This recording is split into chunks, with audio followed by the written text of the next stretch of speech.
आज हम प्रोग्रामिंग में सबसे पहले सीखना चाहेंगे सिंपल इंटरेस्ट। आज मैं जितने भी प्रोग्राम्स कवर करूँ उनकी एक ही कैटेगरी है जिसे हम कहते हैं इनपुट, कैलकुलेशन, आउटपुट। ऐसे टीचर में कुछ प्रोग्राम सिखा रहा हूँ जिससे कि आप लोगों का कंसेप्ट बन जाए। अब एक बार जब कंसेप्ट बन जाएगा तो घर में आप और भी कई प्रोग्राम्स ट्राई कर सकते हैं। तो शुरुआत में करना चाहूँगा सिंपल इंटरेस्ट के प्रोग्राम के साथ। लेकिन हम जानते हैं कि सबसे पहले हम हमेशा क्या डिज़ाइन करते हैं, एल्गोरिदम। अब हम जानते हैं कि सिंपल इंटरेस्ट में सबसे पहले क्या चाहिए, प्रिंसिपल रेट टाइम।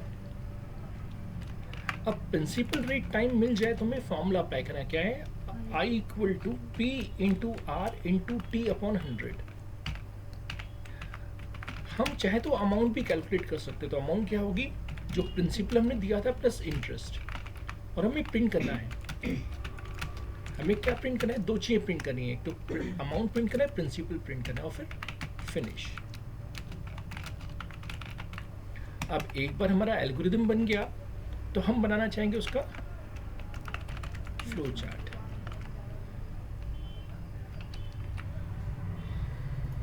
तो देखें इसका फ्लो चार्ट कैसा होगा। हम जानते हैं कि हर फ्लो चार्ट में सबसे पहले स्टार्ट सिंबल आता है, तो हमें स्टार्ट सिंबल यूज करना होगा जिसके हम लिप्स का यूज करते हैं। फिर हमें इनपुट दिया गया है, तो हम जानते हैं कि इनपुट के लिए हमें क्या यूज करना पड़ता है, पैलोग्राम।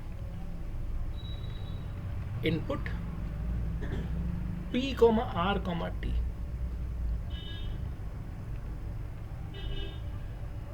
अब हमें फॉर्मूला अप्लाई करना है, तो फॉर्मूला हम जानते हैं रेक्टेंगल में लिखा जाता है, तो फॉर्मूला यहाँ पे क्या है, I equal to P into R into T upon 100। फिर से एक फॉर्मूला लिखना है, A equal to P plus I. अब हमें प्रिंट करना है, तो हम जानते हैं कि जो सिंपल इनपुट के लिए यूज होता है वही सिंबल आउटपुट के लिए भी यूज होता है, तो हमें प्रिंट करना है I, A। तो इंटरेस्ट भी शो हो जाएगा, अमाउंट भी शो हो जाएगा। अब स्टॉप। अब आप लोगों के मन में एक सवाल चल रहा होगा कि एडिशन के बाद मुझे सिंपल इंटरेस्ट प्रोग्राम लेने की जरूरत क्या थी। टेक्निकली मेरे इस प्रोग्राम का ऑब्जेक्टिव क्या है, टेकिंग मल्टीपल इनपुट्स टुगेदर।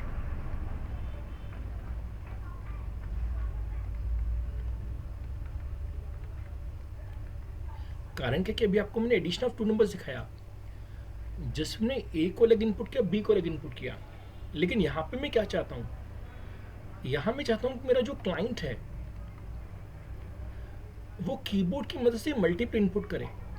ये कीबोर्ड है दोस्तों, जैसे 1000 पे वो जमा करना चाहता है, रेट है 4.5 1 ईयर के लिए। अच्छा, टीचर ने बीच में क्या दिया, स्पेस, वैल्यूज के बीच में स्पेस देना है आप लोगों को। अब यहां पे हम परसेंट यूज नहीं करेंगे, हम यूज करेंगे स्कैन एफ। जितनी वैल्यूज है उतनी कोड। तो कितनी वैल्यूज है, 3, percent F, percent F, percent F. आपको याद होगा कि इंटीजर के लिए परसेंट डी होता है, लेकिन फ्लोट वैल्यू के लिए क्या होता है, परसेंट। तो सेकंड मेरा ऑब्जेक्टिव था कि हमने पिछले प्रोग्राम में इंटीजर यूज किया, लेकिन बैंकिंग सेक्टर में प्रिंसिपल, रेट टाइम तीनों पॉइंट्स में हो सकते हैं, और जब भी पॉइंट्स में कोई डेटा हो तो हमेशा क्या होना चाहिए, फ्लोट। अच्छा, हमने एक एड्रेस पास की थी, लेकिन यहाँ पे एक नहीं, यहाँ पे कितनी एड्रेस पास होंगी, 3। एक तो पी की एड्रेस, दूसरी आर की एड्रेस, और तीसरी किसकी एड्रेस, टी की। तो पहला डेटा यहाँ जाएगा, दूसरा डेटा यहाँ जाएगा, तीसरा डेटा यहाँ जाएगा। तो कहीं ना कहीं मेमोरी में पी बना हुआ है, कहीं ना कहीं मेमोरी में आर बना हुआ है, और क्या बना हुआ है, टी। तो हमने क्या क्या वैल्यूज इनपुट की थी, 1000। तो 1000 यहां ट्रांसफर हो जाएगा, यहाँ क्या ट्रांसफर हो जाएगा फ्रेंड्स? 4.5। और यहाँ क्या ट्रांसफर हो जाएगा? 1 ईयर। तो हम चाहते तो पिछले प्रोग्राम की तरह एक समय पे एक इनपुट कर सकते थे, लेकिन यहाँ हम सीखना चाहते हैं कि ये संभव है कि एक समय पे कई इनपुट्स भी परफॉर्म कर सकते हैं। अब क्योंकि लॉजिक समझ में आ गया तो प्रोग्राम बहुत आसान हो गया। तो चलिए अब इसकी प्रोग्रामिंग की जाए। हमेशा टीचर ने आपको समझाया कि लॉजिक को फॉलो करना चाहिए, तो लॉजिक को मैं फॉलो करूँगा। कभी कभी हमारे कुछ स्टूडेंट गलती करते हैं, वो क्या सोचते हैं, ऐसे प्रोग्राम सोचते हैं हैश इंक्लूड इंट मेन। कभी भी प्रोग्राम ऐसे नहीं सोचा जाता है, ऐसे प्रोग्राम को रटा जाता है।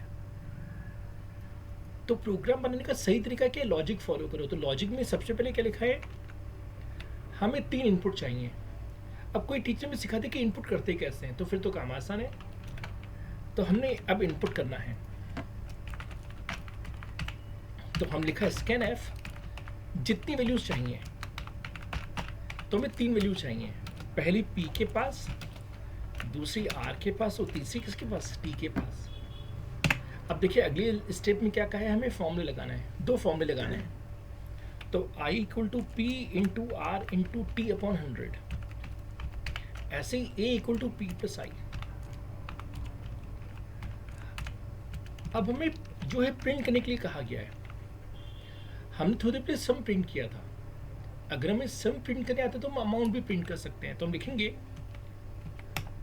प्रिंट एफ स्लैश इन का मतलब है line change, amount equal two percent F. अब परसेंट एफ क्यों? क्योंकि फ्लोटिंग वैल्यू है। Interest equal two percent F. पहले ए प्रिंट होगा और फिर आई प्रिंट होगा। तो हम सिस्टम से करें कि सिस्टम यहाँ पे 2% एफ है, तो पहले में क्या प्रिंट हो? ए प्रिंट हो, दूसरे में क्या प्रिंट हो? आई। अब यहाँ मुझसे स्टूडेंट नाराज होता है कि यहाँ पे एड्रेस क्यों नहीं आया। हम यहाँ भी एड्रेस लगा सकते हैं, लेकिन एम्परसेंड का मतलब होता है एड्रेस।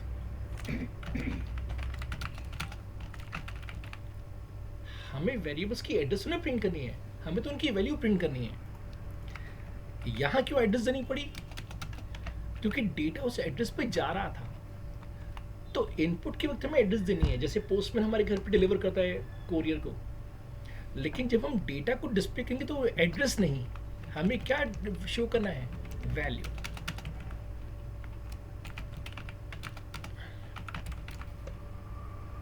अब जैसा हमारा लॉजिक था वैसा प्रोग्राम बन चुका है, बाकी चीज़ें हम बाद में कर सकते हैं। तो सी लैंग्वेज में हमें वेरिएबल डिक्लेयर करना पड़ता है। तो कौन कौन से वेरिएबल यूज हुए? Float, PRTIA। अब हर प्रोग्राम में मेन फंक्शन आता है, तो मेन फंक्शन में बना दिया क्योंकि एग्जीक्यूशन एंट्री पॉइंट है।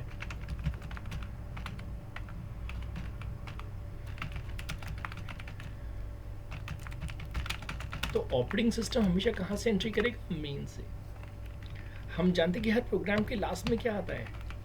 रिटर्न 0। अब हमने स्कैनएफ यूज किया है। हमने एक फिगर में देखा था कि स्कैनएफ किस लाइब्रेरी का पार्ट है? stdio। तो हमें एक लाइब्रेरी भी इंक्लूड करनी पड़ेगी। अब हम चाहेंगे कि एक प्यारा सा मैसेज आए यूजर को, प्रिंट एफ एंटर प्रिंसिपल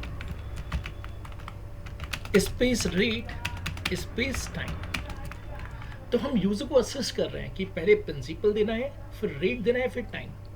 इसे हम कॉपी कर लेते हैं और यहां पेस्ट कर लेते हैं और इसे सेव कर लेते हैं। ये हमारा आज का सेकंड प्रोग्राम है, इसको हम कर देते हैं सिंपल इंटरेस्ट।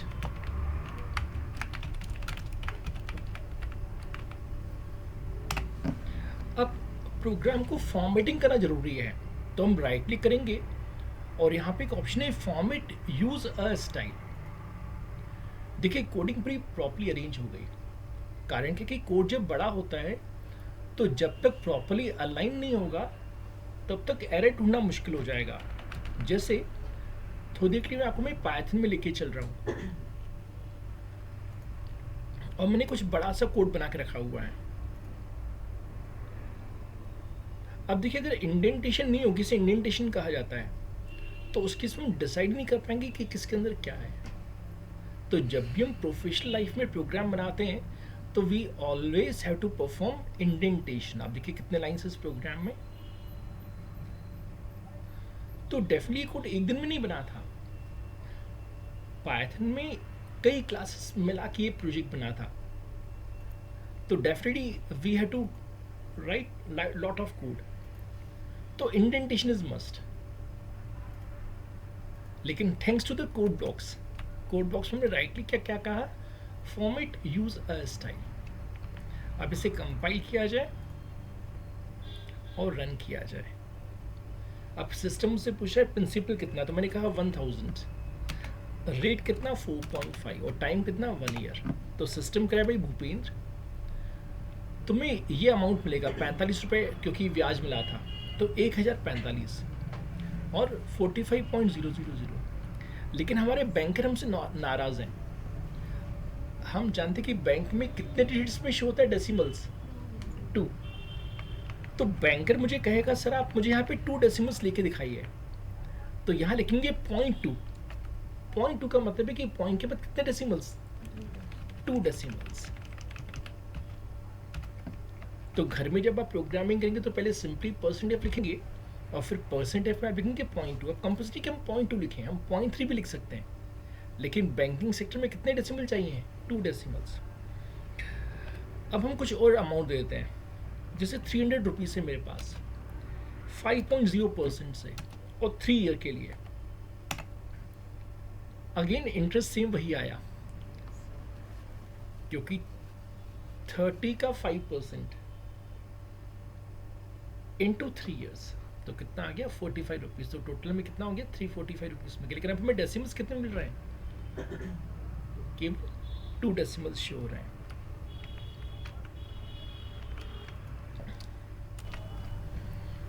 बाय डिफॉल्ट जब हम परसेंटेज देते हैं तो वैल्यूज स्पेस से सेपरेट होती हैं। जैसे आपको याद होगा जब हमने प्रोग्राम को रन किया था तो हम कुछ ऐसा रन कर रहे थे 1000 स्पेस 4.5 स्पेस 1। अब 0.2 से एडवांटेज क्या हुआ कि केवल 2 डेसिमल पेश हो रहे हैं। तो टोटल में इंटरेस्ट मिला 45 रुपीज़, तो अमाउंट हो गई 1000 प्लस 45, 1045। लेकिन कभी कभी हमारे क्लाइंट की रिक्वायरमेंट क्या होती है, कभी कभी क्लाइंट की रिक्वायरमेंट होती है कि हम कॉमा सेपरेट वैल्यूज दें।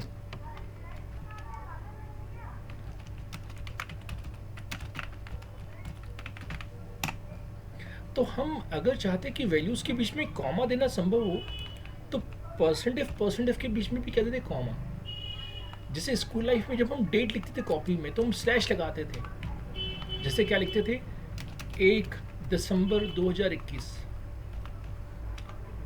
तो उसके इसमें हमने सेपरेटर क्या दे दिया स्लैश, और सेपरेटर को हम कहते हैं डिलिमिटर। तो जैसे मैं चाहता हूं कि यूजर कॉमा इनपुट करे, हालांकि इस मैसेज का कोई औचित्य नहीं है, लेकिन मैसेज को भी अब ठीक कर रहा हूं। मैं क्लाइंट से क्या कहूंगा कि कृपया करके पहले प्रिंसिपल टाइप कीजिए, फिर कॉमा टाइप कीजिए, फिर क्या टाइप कीजिए टाइम। हालांकि मैसेज चेंज करने से फर्क नहीं पड़ता, लेकिन हाँ क्लाइंट को अब आइडिया लग गया कि पहले प्रिंसिपल आएगा, फिर कॉमा आएगा, फिर रेट आएगा, फिर क्या आएगा टाइम। अब इसे कंपाइल करते हैं और रन करते हैं। अब गलती से मैं स्पेस दे देता हूं दोस्तों 1000 स्पेस 4.5 स्पेस 1। अब ये सही रिजल्ट नहीं देगा, क्योंकि हमने कहा है कि बीच में क्या आना चाहिए कॉमा। देखिए हमने बीच में कॉमा दिया हुआ है। अब फिर से रन करते हैं। तो अब हमें कैसे रन करना होगा 1000, 4.5, 1। तो सिस्टम कह रहा है कि हमें ये इंफॉर्मेशन मिल जाएगी। अब यहाँ पे कैंपस के क्वेश्चन कवर कर लेते हैं। यहाँ मैं एक जगह पे %f रख रहा हूँ, इसे कंपाइल कर लेते हैं और रन करते हैं। कुछ भी वैल्यू आप दे सकते हैं, लेकिन समझाने के लिए मैं वही वैल्यू ले रहा हूँ बार बार। यहाँ पे काउंट कीजिए 1 2 3 4 5 6। तो कैंपस में क्वेश्चन आता है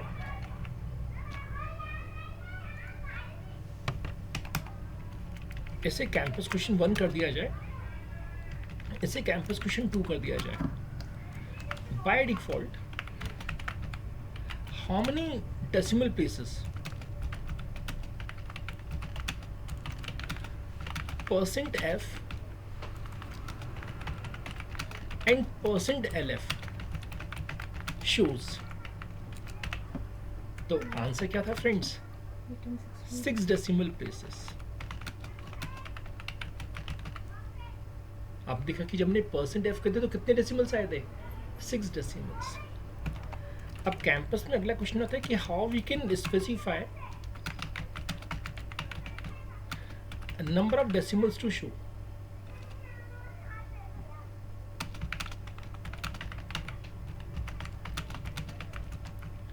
लाइक 2 डेसिमल प्लेसेस. तो इसका आंसर क्या है दोस्तों? ये आपको सभी को पता है. क्या? परसेंट, फिर पॉइंट और फिर जितने प्लेसेस चाहिए हो 2f. ये किसके लिए? फ्लोट के लिए. ऐसे क्या? परसेंट .2lf किसके लिए? Double data type.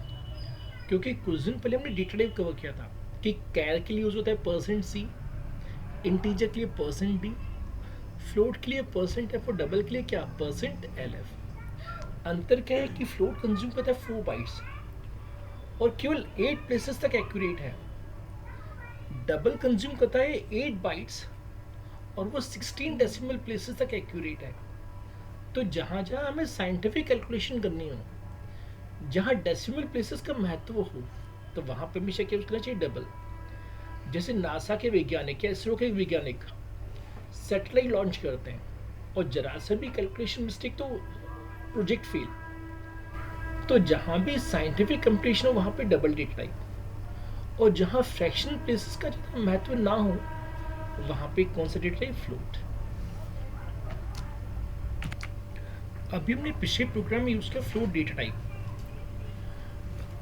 अब हम यूज करना सीखेंगे डबल डेटा टाइप. तो आपके मन में सवाल आएगा कि फ्लोट और डबल दोनों फ्रैक्शन के लिए तो अंतर क्या है?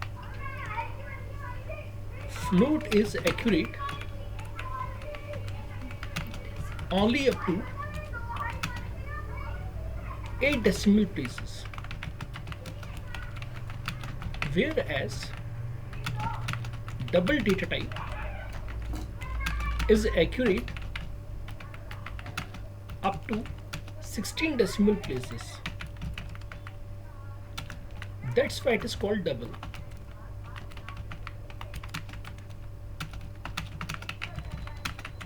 तो कैंपस में कहा जाता है कि भाई डबल का नाम डबल क्यों पड़ा? तो डबल का नाम डबल क्यों पड़ा? क्योंकि इसकी जो एक्यूरेसी वो डबल है. किसके डबल? फ्लोट के. And suitable for scientific competition. तो जहां भी दोस्तों को साइंटिफिक कंपटीशन कहीं जाए तो वहां पे हमेशा क्या उसका ना डबल. अब भविष्य में हम जावा सीखेंगे या सी शार्प सीखेंगे, वहां पे भी डबल डेटा टाइप है. तो ऐसे टीचर मुझे फिर से नहीं सिखाना पड़ेगा कि what is float and what is double. हमेशा की तरह हमें बनाना पड़ेगा एल्गोरिदम.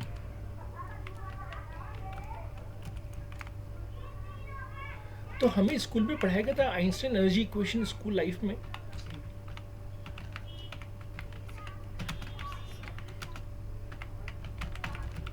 जिसका फॉर्मूला होता है E=mc², where c is the speed of light, जो होती है 3 × 10⁸, 1 2 3 4 5 6 7 8 मीटर पर सेकेंड. और हम जानते हैं कि इसको हम सी लैंग्वेज में क्या लिखेंगे? 3E8. 3E8 मीन्स 3 के बाद कितने जीरोस? 8 जीरोस. काउंटिंग करें सही जीरो से या नहीं? 3 6 8. तो दोस्तों सबसे पहले मैं यूजर से क्या पूछना पड़ेगा? मास. आइंस्टाइन ने सिखा था मास डिफरेंस, कि जिस समय हमने ट्रेवर्सल शुरू किया था उस समय मास m1 था, लेकिन जब हम किसी चीज को ट्रेवल करवाएंगे स्पीड ऑफ लाइट से तो जल्दी से वो डीके होता जाएगा. तो डीके होते होते m2 बचेगा. तो m1 - m2 becomes mass difference. तो जब हम किसी टू व्हीलर को ड्राइव करते हैं और हल्की सी मक्खी भी टकरा जाती है चेहरे से तो दर्द होता है, क्यों? क्योंकि मास इनटू क्या अप्लाई हो गया? एक्सेलरेशन। अब वो एक्सेलरेशन स्पीड ऑफ लाइट जैसा हो तो बहुत ज़्यादा इम्पैक्ट होगा, दैट इज एनर्जी। हमारा जो एटम बम है वो इसी फॉर्मूले पे बेस्ड है। अब हमें स्टेप 2 में यूजर से इनपुट नहीं लेना है, हमें एज्यूम करना है कि C बराबर क्या है? 3E8, यानी ये क्या है? एक कांस्टेंट। अब फॉर्मूला मैच हो गया, क्यों? क्योंकि राइट हैंड साइड पे जो जो चीज़ें चाहिए थी वो अवेलेबल है, M भी अवेलेबल है, C भी अवेलेबल है। तो हम लिखेंगे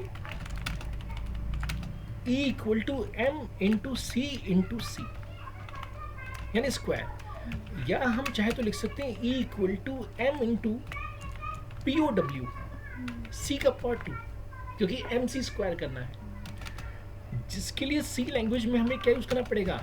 math.h। तो जैसे से printf stdio.h के अंदर है, वैसे POW नाम का फंक्शन किसके अंदर है? math.h के अंदर।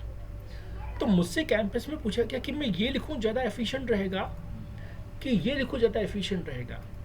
So this is always more efficient. क्यों? क्योंकि जब हम किसी हेडर फाइल को ऐड करते हैं तो प्रोग्राम की साइज बढ़ जाती है। तो बेहतर है कि हम डायरेक्टली क्या लिखें? M into C into C। अच्छा, अंत में किसे प्रिंट करना है दोस्तों? हमें प्रिंट करना है E को और फिनिश। अब मैं इसका फ्लो चार्ट नहीं बनाऊंगा, क्योंकि फ्लो चार्ट आप बना सकते हैं। जब भी मैं कोई प्रोग्राम बनाता हूं तो मैं स्टूडेंट बन जाता हूं और मैं हमेशा लॉजिक को फॉलो करता हूं। अब टीचर ने मैं इनपुट करना सिखा दिया है, मेरा मानना है कि कोई टीचर में एक बार इनपुट करना सिखाता तो हम कहीं भी इनपुट कर सकते हैं। तो इनपुट क्या करना है दोस्तों? M को, तो हमने लिखा है scanf।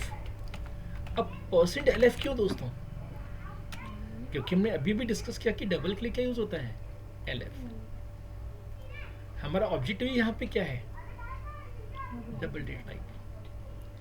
अब हमें क्या इनपुट करना है? मास। अब एल्गो में लिखा है लेट, क्योंकि एल्गो किसी भी प्रोग्रामिंग लैंग्वेज पे निर्भर नहीं करता। क्योंकि जब मैं जावा का बैच ले रहा था तो जावा में हम यूज करते फाइनल। तो स्टेप सेकंड में हमें लिखना पड़ेगा constant double C equal to 3E8। अब जब मैं ये टॉपिक जावा में पढ़ाता हूँ तो बस यहाँ पे मैं क्या कर देता हूँ? फाइनल। यही टॉपिक जब मैं C# में पढ़ाता हूँ तो मैं क्या कर देता हूँ? तो रीड ऑनली। जैसे सिंधी में कहते हैं अम्ब, हिंदी में कहते हैं आम, इंग्लिश में कहते हैं मैंगो, तो है तो वही चीज लेकिन कहने का तरीका चेंज हो गया। तो C लैंग्वेज में क्या कहते हैं? कांस्टेंट, यानी कॉन्स्ट। तो ये स्टेप सेकंड हो गई लॉजिक के हिसाब से। अब टीचर ने मुझे क्या कहा है कि फॉर्मूला अप्लाई करो, तो मैंने ये फॉर्मूला अप्लाई कर दिया।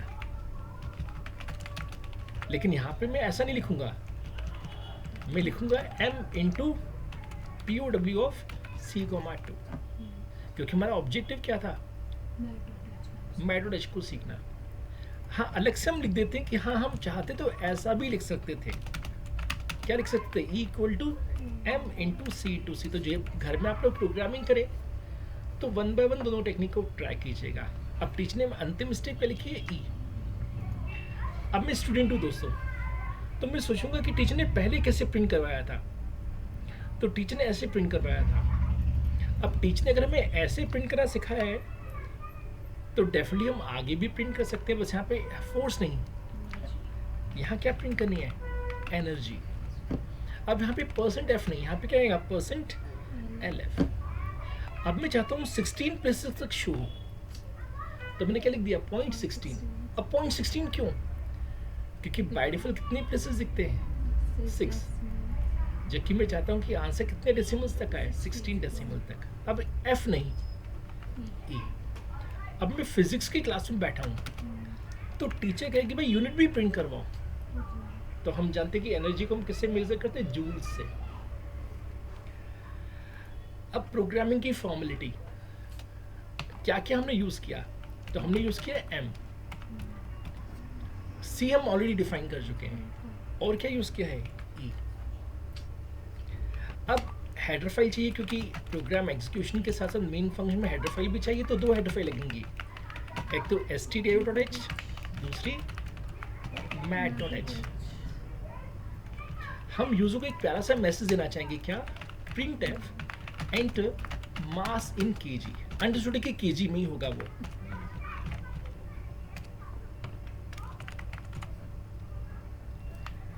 अब अंत में रिटर्न 0। अब इस प्रोग्राम को कॉपी कर लिया जाए और यहाँ पे पेस्ट कर लिया जाए, सेव कर लिया जाए।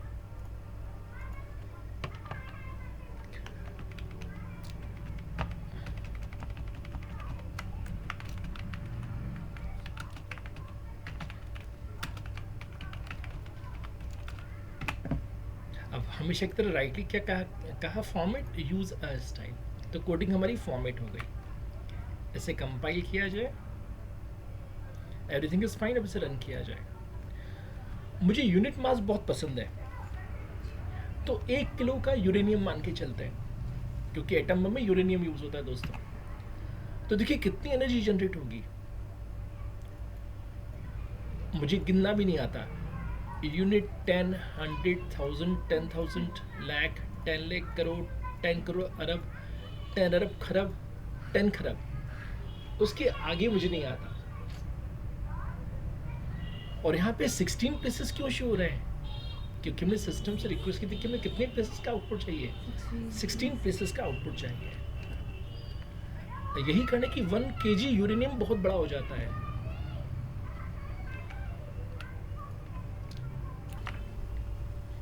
दोस्तों यहाँ पे जब मैंने प्रोग्राम लिखा तो मैंने कुछ ये डबल स्लैश लगाए थे।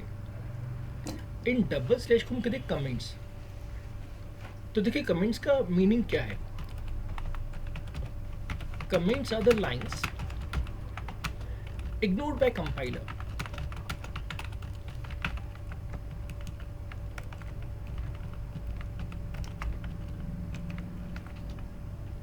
अब जब कंपाइलर लाइन को पढ़ेगा नहीं तो इनका यूज क्या है, एप्लीकेशंस क्या है इनकी? To disable certain line from execution. जैसे कि अभी आपको मैंने बहुत बड़ा एक पाइथन का प्रोग्राम शो किया था।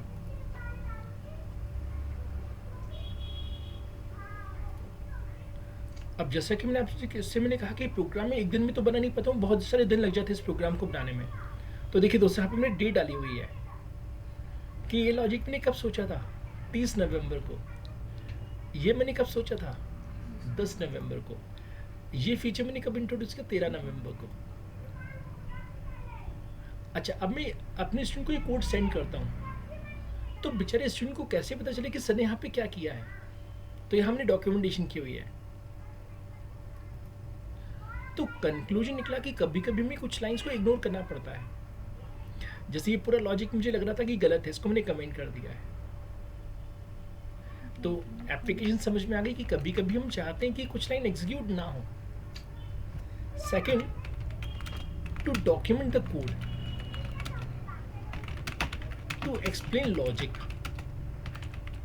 To team members.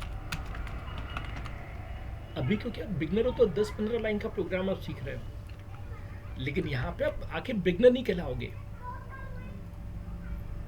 इतने बड़े बड़े कोड बनेंगे। तो वहां पे डॉक्यूमेंटेशन बहुत ज्यादा क्या हो जाएगी, कंपल्सरी। अब दोस्तों सिंटेक्स 2 तरह के होते हैं, डिफरेंट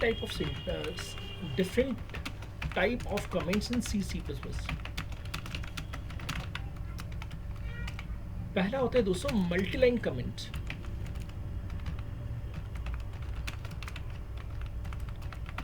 ये C में भी काम करता है और C++ में भी। To comment several lines. कैसे लिखते हैं, /* फिर जो भी कमेंट करना और फिर */। जैसे जब आप फर्स्ट ईयर में पहुंचोगे तो फर्स्ट ईयर में ऐसा करोगे, आप लिखोगे प्रोग्राम जैसे addition of 2 numbers,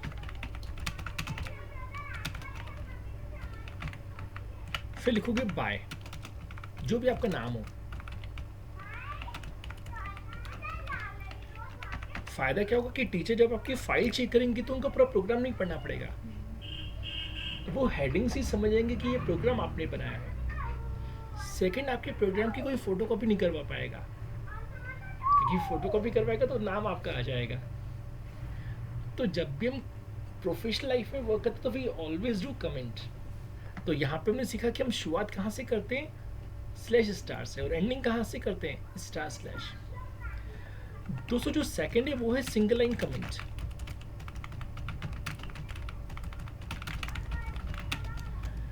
introduced in C++, not works in C. C means .c file. To comment only current line. अब इसका सिंटेक्स कैसा है, / कमेंट टेक्स्ट। जैसे एग्जाम्पल अगर आपको तो मैंने लिखा था यहाँ पे ये, और E = M × C × C। अब इस टेक्निक का एडवांटेज क्या है कि यहाँ पे मैं स्टार्टिंग भी करनी पड़ती थी, एंडिंग भी करनी पड़ती थी। यहाँ पे केवल क्या है, स्टार्ट, ओनली स्टार्ट, ओनली 2/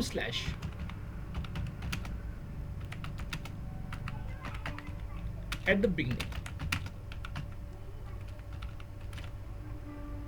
तो जब भी मुझे एक लाइन को इग्नोर करना होता है तो क्या आसान रहता है, /।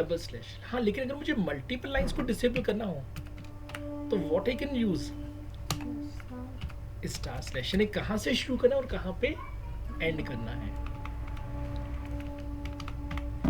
यही कारण है कि जब मैं प्रोग्राम को सेव करता हूं दोस्तों, तो हमेशा मैं .cpp देता हूं, क्योंकि .cpp का मतलब इसमें C के भी फीचर्स काम करेंगे और C++ के फीचर्स भी वर्क करेंगे। गलती से अगर हम .c देते तो C++ के जो कंसेप्ट है वो फंक्शनिंग नहीं कर पाते। अब डायरेक्टली प्रोग्राम बनाएंगे, क्योंकि हमें फॉर्मूला पता है, एरिया = पाई × रेडियस × रेडियस। अब क्योंकि कीबोर्ड में पाई सिंबल अवेलेबल नहीं है, इस कारण से मैं सिंपली ऐसा लिख रहा हूं। ये तो फॉर्मूला था, लेकिन C लैंग्वेज में क्या लिखेंगे, M_PI। अब जब हम भविष्य में जावा सीखेंगे तो जावा में मैं सिखाऊंगा कि जावा में इसकी जगह क्या लिखते हैं, और पाइथन सीखेंगे तो पाइथन में सीखेंगे कि इसकी जगह क्या लिखना है। तो टेक्निकली यूजर से मुझे क्या पूछना है, रेडियस। अब टीचर में स्कैनफ सिखाया हुआ है। अब %LF क्यों, क्योंकि हम डबल डिक्राइब पे काम कर रहे हैं। हम रेडियस को R कह देते हैं दोस्तों। अब यूजर से पाई नहीं पूछना है, क्योंकि पाई एक कांस्टेंट है, और थैंक्स टू डेनिस रिची, ने पहले से पाई की वैल्यू स्टोर की हुई है। कारण कि हमें तो पता है कि 3.1417 होती है, लेकिन हर किसी को पता हो, नॉट कंपलसरी। तो दोस्तों मैं कंप्यूटर से कह रहा हूं कि कंप्यूटर अब A = क्या, M_PI × रेडियस × रेडियस। अब प्रिंट कर सकते हैं क्या, एरिया = %.2LF, और किसे प्रिंट करना है, A। अब हमेशा की तरह एक user friendly message, enter radius. अब क्या क्या हमने यहाँ पे यूज किया, हमने यूज किया $R, E, और क्या, इंट मेन, रिटर्न 0, और क्या दोस्तों, #include stdio.h और #include mat.h। तो प्रोग्राम तैयार। तो हमने देखा कि पहले हमने लॉजिक को सोचा कि हमने यूजर से रेडियस पूछा, रेडियस पता चल गया तो हमने एरिया का फॉर्मूला अप्लाई किया, और फिर हमने एरिया को प्रिंट करवा दिया, जैसा कि हमने एनर्जी प्रिंट करवाई थी। बस अंतर है कि यहाँ पे हमने पाई को डिफाइन नहीं किया, पाई पहले से ही डिफाइंड है। यहाँ हम चाहते तो क्या लिख सकते थे दोस्तों, हम लिख सकते थे A = 3.1417 × आर इंटू आर, लेकिन दिस इज नॉट एक्यूरेट। क्यों? क्योंकि अगर हम कंप्यूटर से फाइंड करें, अगर हम कंप्यूटर से पूछें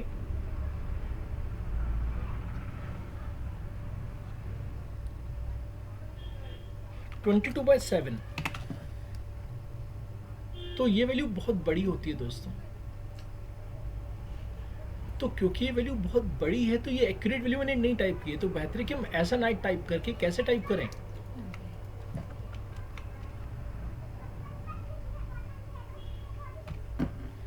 बेहतर है कि हम क्या लिखें, m_pi। अब इस प्रोग्राम को कॉपी कर लिया जाए और यहाँ पे हम एक नई फाइल बना लेते हैं। इसको मैं सिंपली 14 कर देता हूँ क्योंकि एक्यूरेट वैल्यू नहीं थी वो। सेव।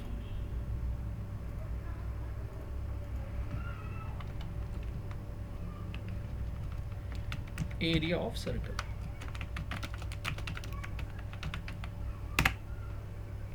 इसे कंपाइल किया जाए और रन किया जाए। हमसे रेडियस पूछा गया तो हमने फिर से हमेशा की तरह 1 कहा, क्योंकि मैंने 0.2 कहा था तो केवल 2 डेसिमल प्लेस तक शो हो रहा है।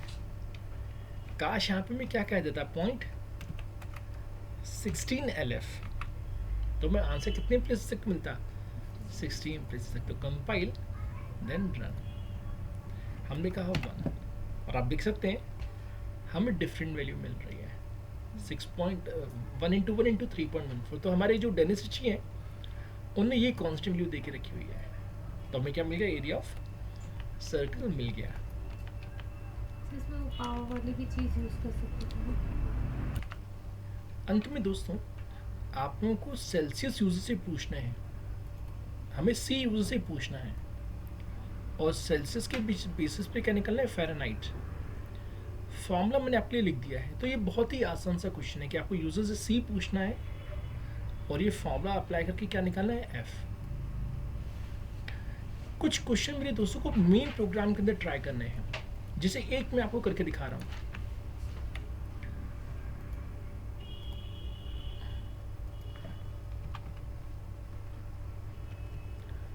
उसका जिसे मैं नाम रख देता हूं CQ। CQ means campus questions. सभी क्वेश्चन मेन के अंदर ट्राई करने हैं।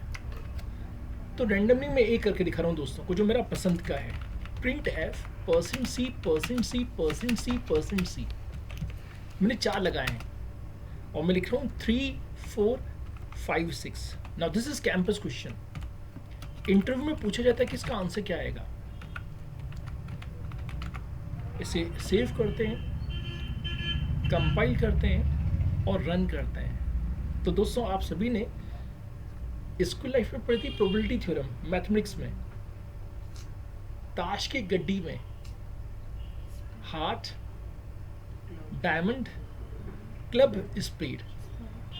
हमने पढ़ा था आस्की कोड। हमारे कंप्यूटर में हर अक्षर की एक न्यूमेरिकल वैल्यू है। तो हार्ट की न्यूमेरिकल वैल्यू 3 है, डायमंड की 4 है, क्लब की 5 और स्पेड की क्या है, 6। लेकिन टीचर ने जब क्वेश्चन दिया मेरे दोस्तों को तो वहां पे 2 नंबर और थे, क्या, 1 और 2। तो जैसे से मैंने आपको एक क्वेश्चन करके दिखाया वैसे ही 1 बाय 1 आप बाकी क्वेश्चंस को ट्राई करके उनका आंसर नोट कर लीजिएगा, जिससे कि नेक्स्ट क्लास में जब हम मिलेंगे तो इनको डिस्कस करेंगे। मैंने पिछली क्लास में क्वेश्चन दिया था कि कैसे हम %d और कैसे हम /n को प्रिंट करें। जब भी %d प्रिंट करो तो 2 %d लगाने पड़ेंगे। ऐसे /n लगाना प्रिंट करना तो क्या लगाएंगे, 2 बार /n, जिससे मैं आपको ये करके दिखाना चाहूँगा। अब इसको मैं मिटा देता हूँ तो कमेंट कर सकते हैं, क्योंकि कमेंट का मतलब है उसे इग्नोर करना। अब हम ये लाइन ट्राई करना चाहेंगे। हमने कंपाइल किया और रन किया तो देखिए दोस्तों क्या प्रिंट हो गया, %d और /n। तो जब भी हमें %d और /n को प्रिंट करें तो हम ऐसा प्रिंट करवा सकते हैं।